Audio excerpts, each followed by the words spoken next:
Welcome back to another video, Cinephiles. My name's Jeremy. I'm Robbie. And I'm Jai. And today we're doing a spoiler review for The Last Jedi. So just a fair warning, spoilers ahead, big spoilers ahead. So you know now, if you haven't seen it yet, go check out our non-spoiler review first. If you haven't, what are you doing? Go watch it. Exactly, go watch the movie. And we hope you enjoy.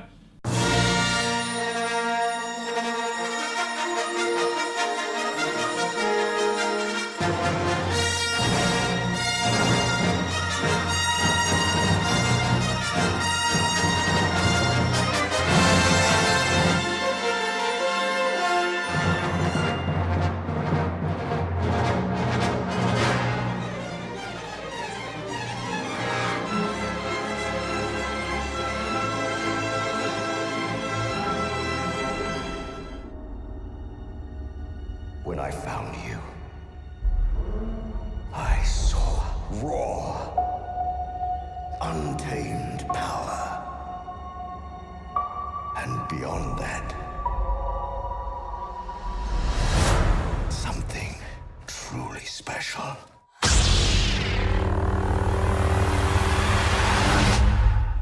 Alright, so we're diving into the spoilers for The Last Jedi. There is so much more to talk about now that we can sort of do it freely. It's going to be a lot easier now. Yeah, because so much happens, like, it's so crazy. Right off the bat, the last scene of Force Awakens, which eventually is the first scene of The Last Jedi, Luke gets handed the lightsaber, just throws it over his back. Yeah. Like, that's, I don't know, I feel like that was pretty big. Yeah. Because everyone was expecting something to happen. Like ignited or something? Yeah, or like be, it's like I have a big monologue or something, but he just throws it. It definitely felt like a big screw you to the audience. Yeah. Like, oh no, you're doing nothing. And that's one of the moments that threw me off right from the get-go. I was expecting this huge, especially the music was swelling up. I was like, it's Luke's moment. Yeah. And having him just throw it over, I was like, 2 years we've been waiting, and that's what he does. I actually enjoyed it a little bit. I thought in a sort of comedical sense, I was just sort of sitting there like yes, and he threw it and I was like, oh Yeah. But I don't know, I really do like it now. Yeah. I was just really caught off guard that it was played off as a joke rather than being this big monumental moment. It got a huge reaction. It really everybody did. laughed. Yeah. In the cinema. I was Yeah. So yeah. So it was good and bad, but Yeah. more good than bad, I reckon. Going to the very opening, I thought Rian Johnson wrote a really great opening crawl. Yeah, I thought it was good as well. It was vague enough, but still got you up to speed with where we're at now. Sure. Because as you're saying in our non-spoiler one, the whole thing literally is a chase film.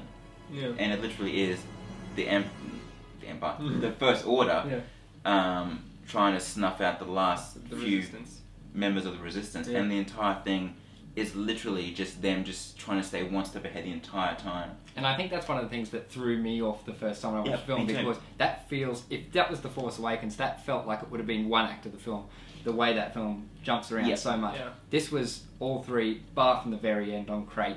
And it was just very slow kind of paced thing. Which I was saying in another review, it was weird how it was a simple story but somehow felt so complex and just really kind of like twisting. And I think it's just the way Rian Johnson wrote the film.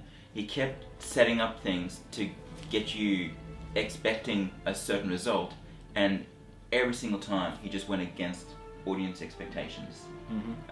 Snoke being the major one for me, and as well the whole, just the opening between Hux and Poe, like that was a completely different dynamic we hadn't seen before, and I wasn't expecting that.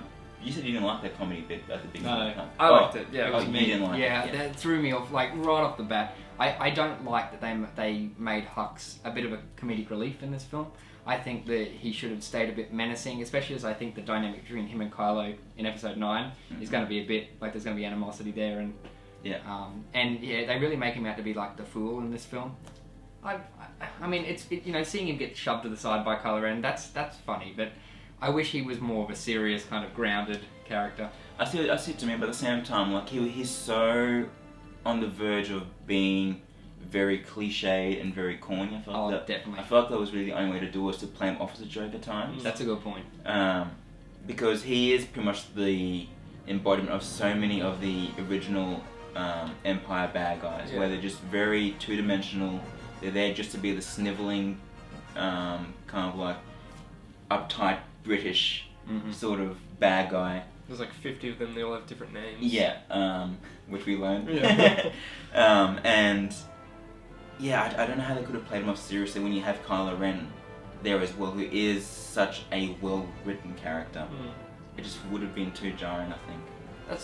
That's a good point. I still, the comedy straight up, because I think that's the first scene. It is the first scene, even before Rey's interaction with Luke, and that was a bit off-putting right at the beginning. Even though in Force Awakens they did have that bit where Poe was like, do I talk first or do you talk first? Like, there was a bit of comedy straight up. Yeah. This felt like it just took that and ran with it for a bit longer. But the thing I did like about that, though, is explained, it wasn't just stupid, comedy, like, just right off the bat. It did have it was a meaning, for a reason. True. It was Poe Poe was storing. Just to buy time. Maybe it's just because, maybe I didn't like it because purely it's the first thing in the film. Like, that had happened like 10 minutes in. Pardon me. We would have been a bit further. It would have been a bit better. Yeah. I have heard of quite a few other people say they didn't like that opening thing as well. Probably because it is so early in the film. Yeah. The Porgs. What did you guys feel about them? They definitely were animatronic, right? Like, yes, they were animatronic. Because that pissed me off a little bit. Really? I felt like they should have just CGI'd. It would have been so much better. I didn't mind the Porgs. I thought they were going to be in it a lot more than they were. I'll say that. And they were not in it as much as I thought they were. And the scene with Chewie where he cooks them, I thought that was rather funny. And when you see them with the lightsaber, and like one's like jumping on the button, the other one's like looking in and you're like, oh, don't go there, buddy. I thought they were going to be slightly annoying. They didn't annoy me at all. Yeah. If anything, I thought BB-8 was more annoying in this film than. I love BB-8. Well, there we go. We disagree. I don't mind him, but I just thought in this film they really had to struggle to give him anything to do. I thought R2 would have had more to do as well. Yeah, R2 doesn't play much into it. He's kind of brushed off. And C-3PO, like, he does have a fair bit, but he's still... I don't know, I feel like compared to the original trilogy, those two characters were so sort of pivotal to the story. I like how they don't break the tradition of telling them to shut up, though. Yeah, that's good, Like, with the Porgs, the reason I really liked them, because I went in not knowing exactly where I was going to sit with them.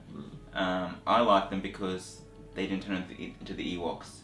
They were there purely just as an extra thing that you see occasionally. They didn't end up taking out the bad guys. Exactly. They were the perfect background. They weren't a plot point. They were just exactly to flesh out the environment. Oh yeah, at the end, if the Battle on Crate had all these Porgs had flew in and saved the day, that would be like, oh my god, what is this?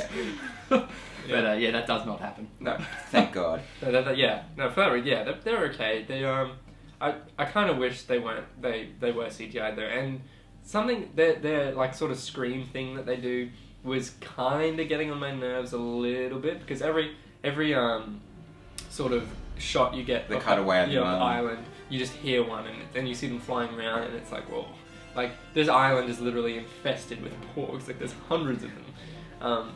But no, apart from that, I thought they were great. They even like the nurse creatures on. That was so fun. The bit when Rey cuts the rock and then it falls down there. That was real. I really liked them. I wish I saw more of them.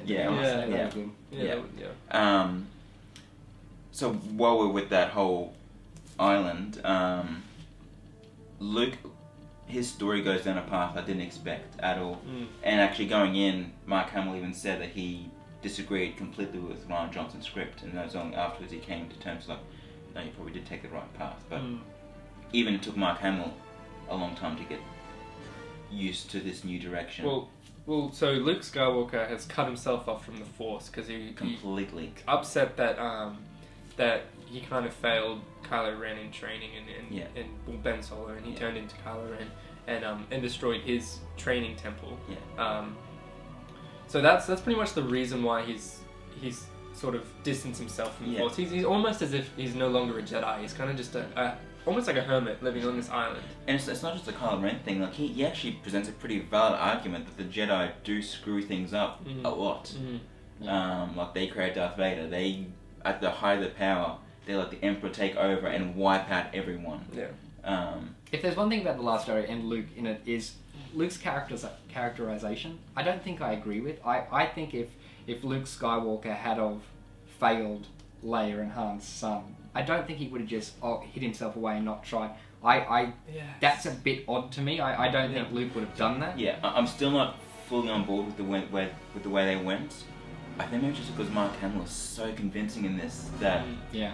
I was taken along with it a bit easier, but looking back, I'm still not fully on board with it, especially the end. Like, I feel like by the end, he would have come around and he would have been there to help out. Definitely. And I don't think he would have just deserted his sister and her like that. So they have this that's a bit jarring such a to me. strong bond. Yeah. See, I totally agree with what you guys are saying, but I also am trying to convince myself that, you know, he's still, you know, Anakin Skywalker's son. Like, he still has those sort of hateful feelings. But, I mean, he's a Jedi, so he's learned to sort of forget about it. Yeah. But at the same time, he could still have those sort of personality traits.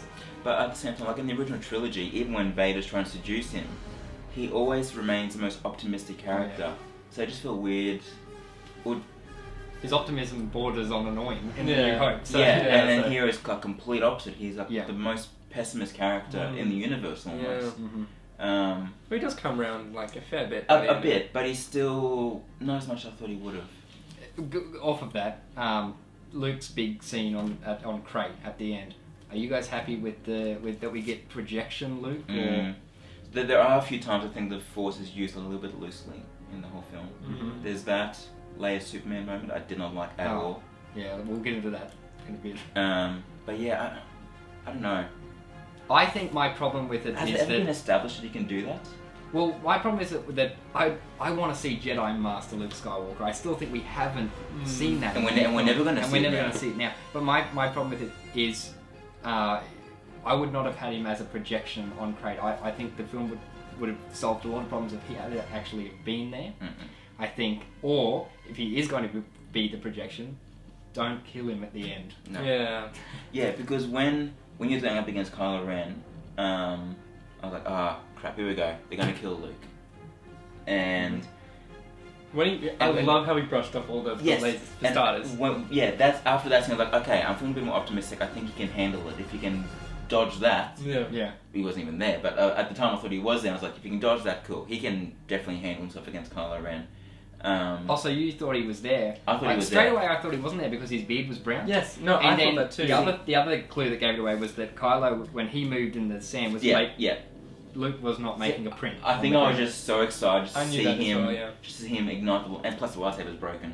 Yeah, that was of another one. course, And yeah. I was But I like, didn't pick up on any of that the first time. I was just so excited to see him there with Leia. you're just fangirling too much. Literally. This is it. This is Jedi Master Skywalker's moment. And so when he survived the bullet blast, I was like, yes, awesome, he's going to survive, he'll be fine.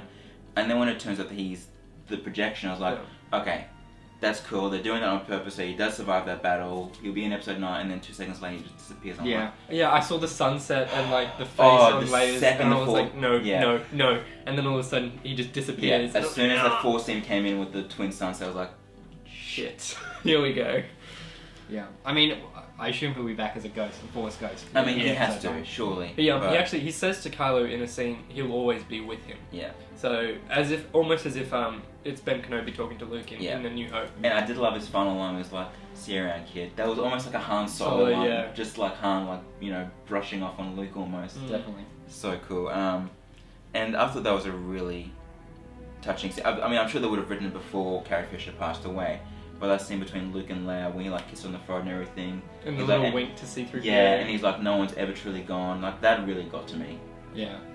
If you had the option after Carrie's death, would you have changed it so Luke lived and Leia died in this one, or? I don't know. I mean, I think I think I might have, just because Carrie Fisher, or Leia's story hadn't resolved, but she'd done enough to have a bit of a comeback in this, especially in episode 9 where she was really commanding people around, and you felt her. Do you mean episode 7? No, it's in episode 8. Oh, sorry, yeah, episode 8. Yeah. Where she's really like, you know, the general. You really see her in that role. Luke, we still haven't seen him at the height of his power, which is why if they had to kill one off, as sad as it would have been to see Leia go, I would have rather give Leia a peaceful death and keep Luke alive for the next one, Definitely. and then kill him off at the end of the next one if they have to. See, I think they had the perfect out with Leia with Holdo's. Laura Dern. That would have been perfect. Yeah, but then we wouldn't have had the reunion of Luke and Leia. Of course. Yeah. So, I don't know what they're going to do with Leia. She's on board the Millennium Falcon with Still very alive. Very much alive. I feel like killing off Leia would have been insensitive, though. I think maybe... But how are they going to end her story? Like, she's so involved with the Resistance. She She just bails out? I have a feeling that episode 9 there will be a bit of a time jump. Yeah. Like we were discussing before. I think it will be a couple of years have passed. I'm sure it will be. And something would have happened to her. And either her death is like sparked some kind of rebellion. I don't know. Well, that's what they're going. Like they've been calling themselves rebels after the third act. Like they were even like hinting at they're not resistance anymore. They're rebels. The rebels. Yeah. So like that's cool. I mean, yeah, that was my first thought when I saw Luke die and Leia live. I was like, where are they going to take this? Yeah, exactly. That's what I was at. I don't know. Well, okay. Something I absolutely adored about this film was the return of Frank Oz as Yoda. Oh, Like, yes. Gosh. I freaked out the second you see his ear coming in frame. Yeah. Yeah. I was sitting next to my girlfriend watching it the first time, and I just reached over and grabbed her hand and squeezed the shit out of her fingers as soon as I saw Yoda, and she was like aching, and I don't even care. This is bloody Yoda. Like, I know, yeah. Oh man. Yeah, I was seeing with a couple of my best friends, and literally the second he came on, I was just like, I froze, and I was like, and all my friends was like laughing, was like, shut up, I don't care, Yoda's back, like, finally. It was, man, and he doesn't play... And it's Puppet Yoda. Yeah, he doesn't play the, Yoda. like, the prequels Yoda, it's like... It's cranky, weird little- like... Yeah. Oh man. Like he hits Luke in the face. Yeah, and he's laughing. That's another thing that kind of threw me.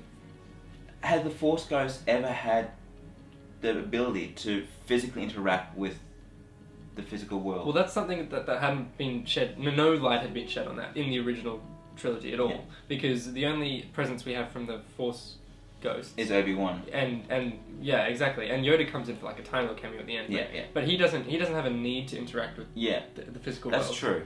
Just when you started like smacking Luke, like I love seeing him smack Luke on the head with a stick again. Yeah. But at the same time, I was like, can you do that? And not to mention, he like creates a massive lightning bolt that destroys the tree. That's what I was going to bring up. But I didn't know they could do that. Yeah. Like, then again, like you said, it's something that hasn't been touched on. So what can they do? But then again, there is a line to back it up where back in A New Hope, when Vader and Obi-Wan are facing off, Ben Kenobi says, "Strike me down, I'll become more powerful than you'll ever imagine," or something like that. So maybe Rian Johnson saw that and like, oh, that might be a little way into. Yeah, I get that's something that like, how does he become like? For me, watching the original trilogy, I was like, how did he become more powerful? All he did was help, Luke in his training. Yeah. He didn't really do anything else. Yeah. With that in mind, maybe we might get Jedi Master Luke kicking butt in Episode 9. Exactly. Well, that would be cool. Yeah. I mean, I would prefer him to be alive and well. Me too. But, yeah. And I love just those little throwaway, little comedic lines with Yoda. After he blows up the tree and he's like, but the Jedi sacred text, like, oh, read them, have you? Yeah. He's like, well, no, he's like, page turners they were not. I love how that just, oh man, I just love that sort of charismatic bouncing off one of another they can, like Luke and Yoda.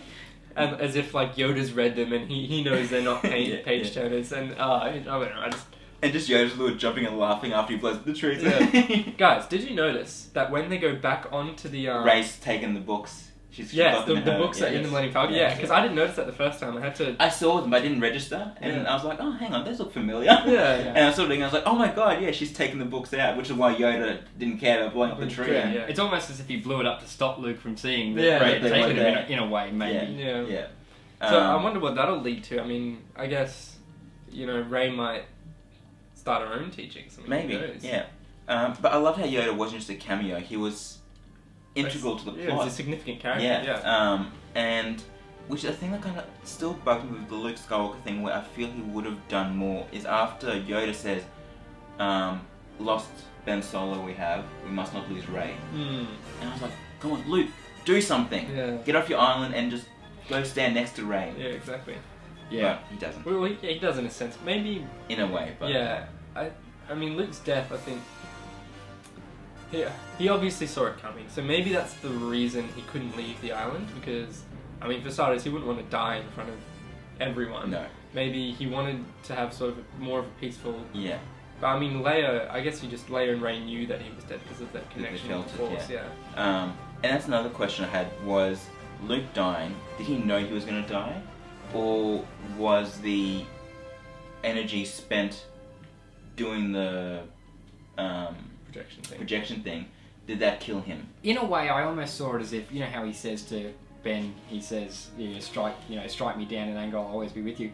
It felt like he was testing Kylo to see if he would actually, because then Kylo runs at him and slices him. So then, was that his way of going, okay, well, he would have struck me down anyway. Maybe I'll decide now. Yeah. So, maybe, I could be completely wrong, that's just one way to see it. Well, I mean, saying that didn't work for Darth Vader and Ben Kenobi not the at first all. time. No, So, no. I mean, Moving on to, for me, which is one of the biggest moments in the film, Snoke. oh yes, of course. Yeah. That was a huge what the hell moment. Especially I liked it though. I mean, the actual portrayal of the scene was cool. The outcome was a bit. Yeah, this is one of the bits where I'm really torn on, because it's not the fact that Snoke's dead that I don't like. I just hope that we get answers to who he was. He wasn't just there as a random, just almost like space filler until Kylo Ren takes the throne as Supreme Leader. Like, I hope we find out who he was, because he has to come from somewhere, because he's so old. He would have had to be there during the early days of, like, Emperor Palpatine. Because he mentions him, and Darth Vader he mentions. Yeah. So who is it? Who is this guy? See, this is why I'm disappointed. Snoke, the whole Supreme Leader Snoke thing is my favourite mystery from Force Awakens. Yeah. And I was like, yes, Yeah. who is this mysterious? Yeah. How has he gained power? How has he got all this? And then to see him just go, like, I guess, our expectations were subverted with his death, but I wanted more. Yeah, and that's what I was saying in the non-spoiler one, where it feels like Rian Johnson just wanted to reset what J.J. Abrams did, where like that and Rey's parents were almost played off as like nothing. But they were the two biggest burning questions after Force Awakens, because they were such major plot points of the film. Like, who are these people? Well, I mean, J.J. Abrams being executive producer in this must have had some sort of insight, or must have some ideas on what he wants to do after Rian Johnson's Last Jedi's come out. I reckon. I hope so. I reckon they've just worked together to leave. Like, this is probably exactly the reaction that Rian Johnson was wanting from the film. And JJ, because JJ's known for trying to screw on with his audience. Exactly. Star Wars in general is known to be screwing with their audience. So I really hope. I hope Episode 9. Installment 3. Yeah. Episode 9. Does confirm that. If it doesn't, I'd be like, okay, that was. Yeah, look, they'd be dumb. so stupid, especially the masterminds like J.J. Abrams and Rian Johnson are. They're not going to lead up to nothing. Yeah, exactly. Surely not. Which is why I've come around and I've been like, I love this movie now. Yeah. I still have issues with it. Which is why I think you guys said before, the second time it is the better experience, because you kind of come to your senses. Definitely. With Snoke's death though, the way it's executed, I'm not fully on board with. See, I liked it. Because if he's so all-powerful and everything, how did he not sense the lightsaber turning next to him? But see, the thing is, he did sense it, Yeah. but he thought he was I turning know, it towards I picked up on that, but still, even without reading Kylo Ren's mind, if he can feel everything around him, can't he feel the Force next to him turn the lightsaber? Yes and no. This is where Sith and Jedi sort of are different. From what I understand from the prequels specifically, Sith are very single-minded. They only want to look at, they only look at what they want to look at. Whereas Jedis are sort of one with everything. They can sort of, this is how I've sort of got the explanation from George Lucas a little bit. But Jedis are more open-minded to pretty much everything, and whereas Sith are more just, they have a goal. And in that scene specifically, you see Snoke. He's looking at, well, he's got his eyes closed, but that doesn't matter anyway. But he's feeling what Kylo Ren is doing, and he's got the lightsaber, and he's using the Force to turn it, and Snoke even says, "You're about to ignite the lightsaber." But the exact same thing is happening next to him. So I can see how a Sith in that perspective could misunderstand what was happening. Yeah. Is Snoke a Sith though? Again, That, that's another and good also when question. he says, strike down your true enemy, and he knows that Kylo Ren's about to do that, like... True enemy. Snoke could be Kylo Ren's true enemy. I know, but doesn't mean wouldn't Snoke pick up on that if he's reading Kylo Ren's mind? I took it to be like that Snoke's so flawed, he got so cocky. Yeah, that's exactly. And like, he just got so, I'm the leader, I'm the supreme leader, I can, and then he was so wrong and it cost him his life. Once again, I'm not happy about it. I think I would have liked Snoke to be, this huge formidable foe. Yeah. However, I can see what they were doing. At the same time, one of the reasons I really do like that scene is because now Kylo Ren is in charge of everything. Mm-hmm. We never saw Darth Vader in charge of it all. It was always the Emperor. So it's a nice flip. That's what I mean. I'm torn on that. Another thing, we didn't see the Knights of Ren. Another big question. Who are they? brushed over. Yeah. Like Luke says that Kylo escaped with a handful of his students. Where are they? You see Are they the Knights of Ren? They must I be. assume so. Yeah, you see a tiny flashback of them, or you presume of them in The Force Awakens when Rey touches the lightsaber, and then. But they're all fully clothed. They're all he's like got his mask on. Yeah. They've got all their weapons. Yeah. So what happened to them? Did he kill them too? Like, see, this is what. So Rian Johnson's really put a lot on J.J. Abrams' plate for this installment. Yeah. Like he has to fit everything in. He has to answer all the questions before the end of the trilogy. And it really falls up to his capability of making the film. Yeah. Personally, I think JJ's up to the task. I think he can pull it off. Yeah. Because he's proven in the past he can do it. I just hope that Rian Johnson... I hope what you're saying is true, that they did work together. Yeah. And be like, cool, this is what I'm going to do with my film. JJ's like, cool, I'm on board with that. I just hope that it wasn't like JJ set up episode Force Awakens, handed it over to Rian Johnson, and Rian Johnson did his own thing, and now JJ's like, shit. See, where am I going to go from here? The reason I don't think that's happened is because Rian Johnson wouldn't have wanted JJ on the set with him if he wanted to start again. I feel like if Rian Johnson was really that cocky about it, he would have done it himself without any help. That's the kind of vibe I'm getting. See, I think it's a mixed print too. I think JJ did write it and hand it over to Rian Johnson, but then Rian Johnson did write his own thing. But then you got people like Kathleen Kennedy, and then would have had to give an okay. Yeah. You know, so there's no way they would have said, "Okay, let's just screw this all up. Because we're not going to come back to it." Because Kathleen Kennedy and JJ were the two who instigated the whole trilogy. Yeah. So and even Lawrence Kasdan as well. Yeah. So I don't get it until we see episode 9. 2 years. 2 years, and we'll find out. God, that's gonna be a long. This is the exact same feelings we got when Force Awakens. You know, in 2 years we'll find out who Rey's parents are. We'll find out what happened to the Knights of Rey's parents. Do you reckon Kylo's lying, or do you reckon that's the truth? I think it's the truth, but he's also. I think, sure, they were nobodies, but they were important nobodies. That's what I got. They obviously have to have, force powers for. Actually, I guess they don't have to, but there has to be some sort of extra bit that he's leaving out. Yeah, because I don't know, because I hope he's lying, because I want it to be something more than just that. But at the same time, with that final scene of Broomstick Kid, it's almost like they were saying, almost like they're confirming that Rey is from nothing, and almost like a bit Harry Potter almost, that it's magic and the Force can come from anything. Yeah.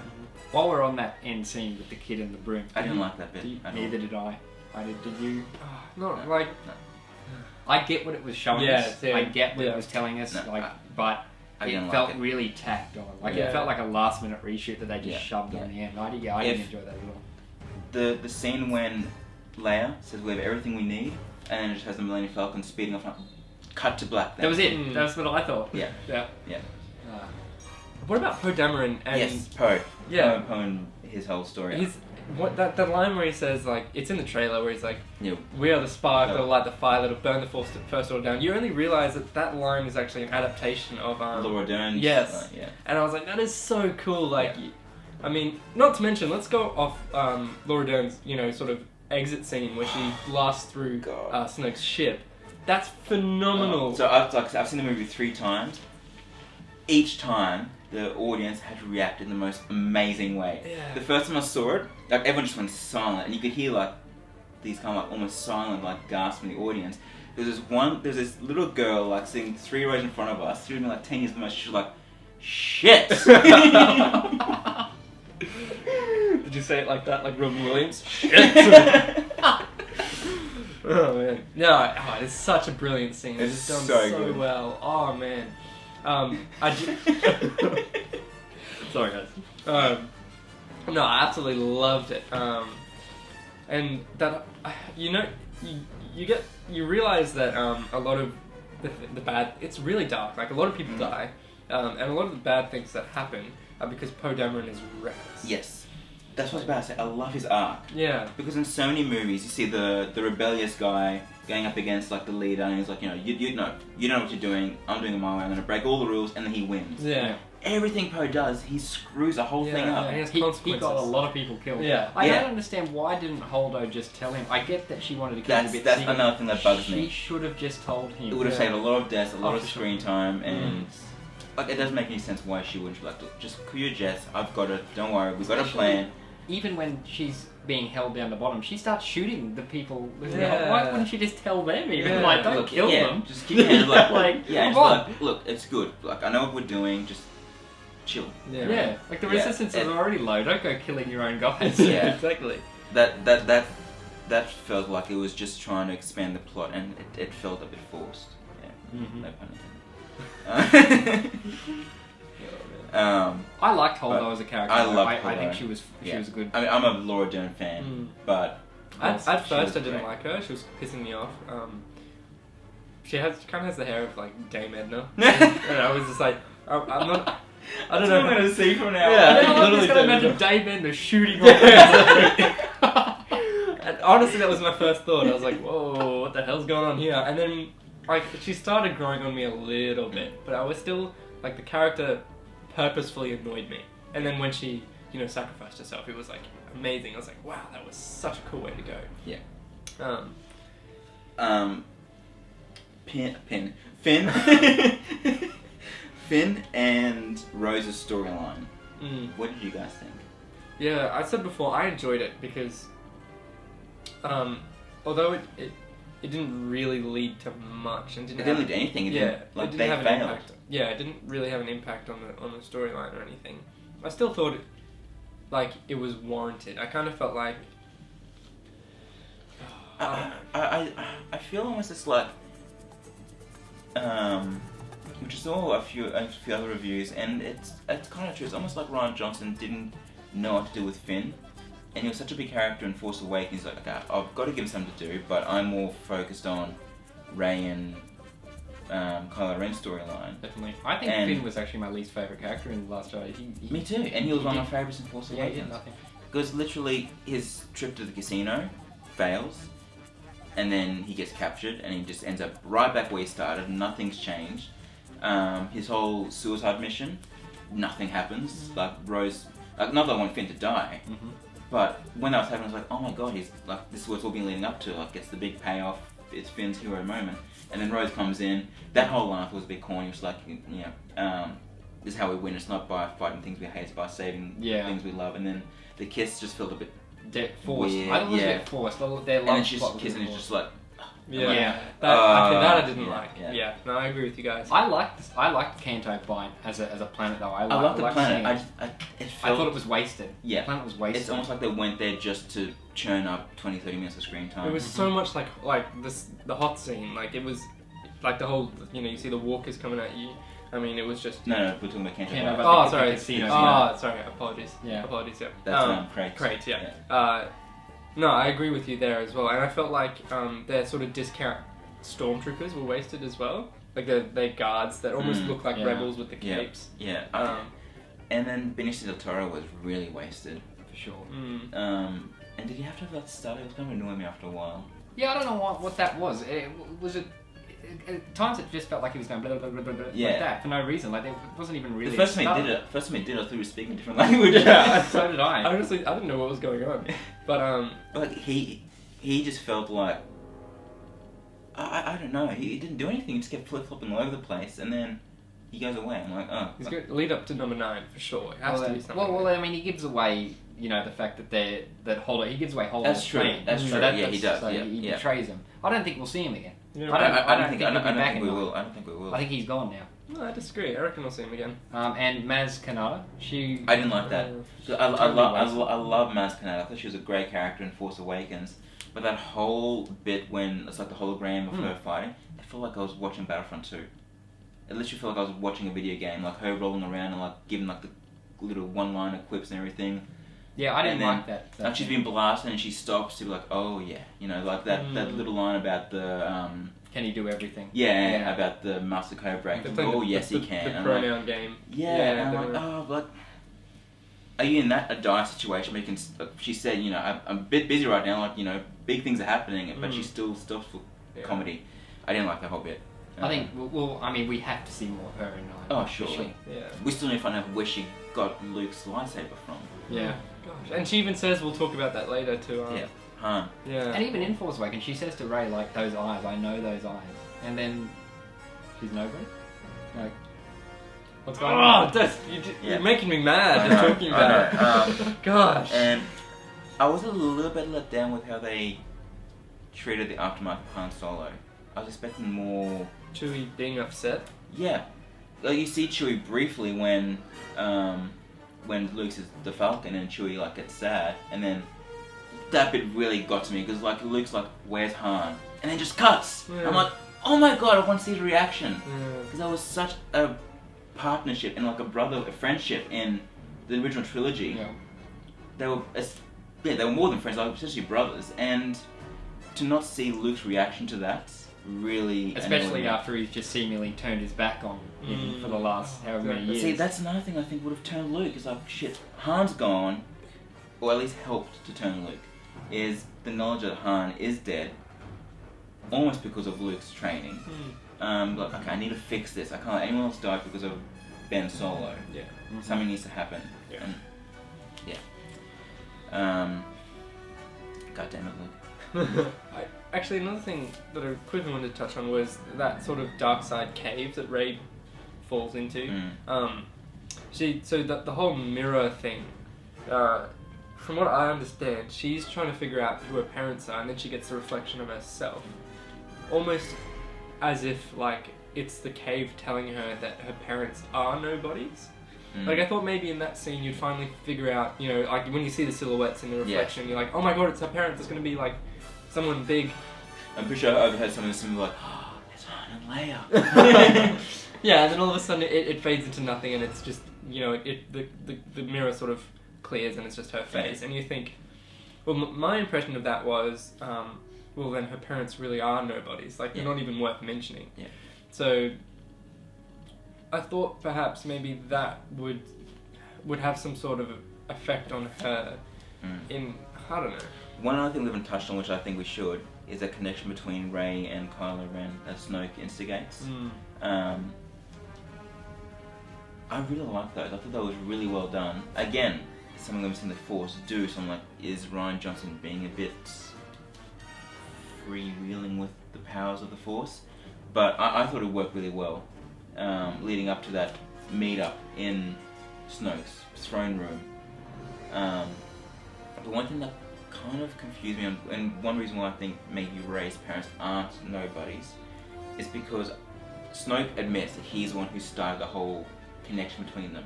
So once he dies, that connection should be dead.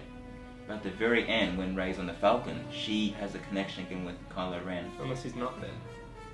Which another thing, maybe Snoke's not dead. Exactly. But I mean, he's cut in half. And there was that scene of him on the floor with his tongue out and all that. Like, yeah, and his corpse just tumbling. I think Snoke is dead. Yeah. The connection between Rey and Kylo, it was still there after he died. It was still there, yeah. So there has to be some sort of underlying connection between the two. Yeah, it can't just be because she's powerful with the Force. It has to be something else. Then again, it might not be. We could just be hoping I for know. something more. Which it wouldn't have been the first time we've done that. Did you like the connection? I don't know. I thought I mean, I get that that Snoke sort of, you know, was doing it for them and everything, but I felt like it was going a bit too far. But I did like to see sort of a softer side from Kylo Ren. He was Which sort we of get a bit, yeah. Yeah, you kind of see how much light, sort of the light side is still in him. He's very conflicted. Yeah, and another thing, sort of on the same topic of Luke, is I don't think that Luke would have, even for a second, tried to kill Kylo. You know, you have like a few flashbacks, and you're not really sure which one's the truth, but you get the first one of Luke where Kylo Ren just brings the whole building down on him. And you get the second one from Kylo where Luke has his lightsaber and he's about to kill him. And then you get the third one from Luke where it's, his lightsaber's on, but he wasn't going to attack. Well, he said he has a moment's weakness, and then straight away he has shame and regret. Yeah. I mean, that's his nephew. Like, exactly. You really think he would just kill, you know, his Leia's daughter and Han's son, and Han's son right in front of him like that? Like, oh man. Yeah. I'm not sure about that. I really thought we were going to get a bit more flashback from Arcto and like the Jedi Temple and that kind of stuff, which we only got that bit. We got the bit where he wakes up, sees Skywalker, and that's it. So I was hoping for a bit more from that. The answers we get, which are really just Rey's parents. Hardly. All the other answers are more just rephrasing the questions we already had. Yeah. And I did love that one moment when Rey and Kylo teamed up. That was a really cool fight. Oh, that was awesome. But there's no saber on saber action at all during the film. I I'm a little bit disappointed Yeah, with it. I did notice It's the that. first one ever in Star Wars to do that. Lightsaber. Yeah, excluding Rogue One, but that was different. Yeah.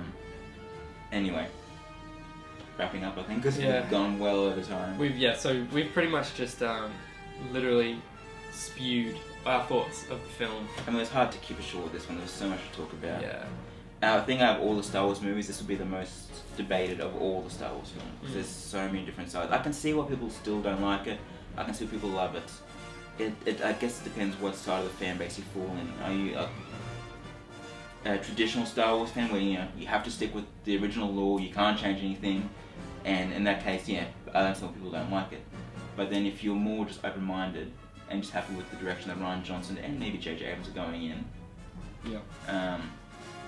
I still think people who don't like it should, which is why I've changed my mind on it, should wait for episode 9 to come around. If episode 9 screwed everything up even more, we'd be like, okay, they didn't know what they were doing with episode 8 clearly, so then I'd probably take back my 4.5 stars. But for now, I'm sitting where I am, and we just got to see how it all closes, really. Yeah, I agree with that.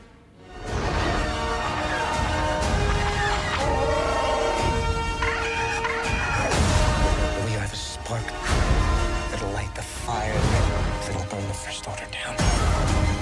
Come on! This is not going to go the way you think.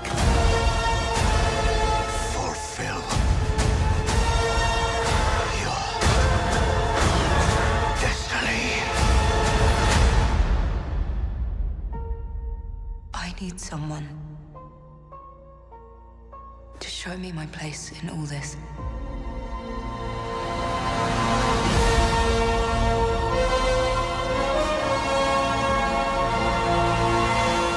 Alright guys, those are our spoiler-filled thoughts for Star Wars The Last Jedi. What did you guys think of it? Go crazy in the comments. Spoilers and everything. Talk about it all. If you like what you saw, please subscribe down below. We've got plenty more content coming out, including our best and worst of 2017 as we wrap up the year. Until next time guys, I am Robbie. I'm Jeremy. I'm Jai. And may the Force be with you.